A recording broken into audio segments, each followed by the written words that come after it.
জায়গায় আমি বাঁচতে চাই না, মেরে ফেলুক আমাকে। আমি এইরকম দেশে বাঁচতে চাই না। এই 1 কোটা আন্দোলন করতে কত শিক্ষার্থী মৃত্যু হইতেছে, পুলিশ আমাদেরকে গুলি ছুটতেছে। একটা নর্মাল স্বাধীন দেশের মানুষ এখানে আন্দোলন করতেছে। আন্দোলন করার নিয়ম না, এটা কোন নীতিমালা, কোন সংবিধান দেখাইতে পারবে আমাকে একটা পুলিশ? এই সংবিধান আছে, তুমি রাস্তায় স্টে করতে পারবা না। ওয়ার এটা কি আর শুধু কোটার মধ্যে আছে?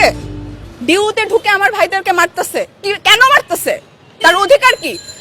তার ব্রেন আছে ডিউতে পড়ার, এই পুলিশদের ব্রেন আছে ডিউতে পড়ার। ফাইজলামি করে তারা আমাদের সাথে। অবশ্যই বলতে পারি, সে একটা মেধাকে মারতে পারে না। কিভাবে সে রংপুরের ছেলেটাকে মারলো? সে এরকম করছে, তাকে গুলি মেরে দিল। তার তো বিশ্বাস আছে যে পুলিশ তাকে মারবে না, তাকে মেরে দিল। কিভাবে? হাউ ডেয়ার দেয়ার? এরকম জায়গায় আমি বাঁচতে চাই না, মেরে ফেলুক আমাকে। আমি এইরকম দেশে বাঁচতে চাই না। পৃথিবীর কোন দেশে বাঙালি এখনো চাকরিও পাইতেছে না, কারণ বাংলাদেশের ভৌগোলিক আর পুরা দুনিয়ায় বাংলাদেশ এখন জানে বাংলাদেশ কেমন। একটা রেড অ্যালার্ট কান্ট্রি হচ্ছে বাংলাদেশ।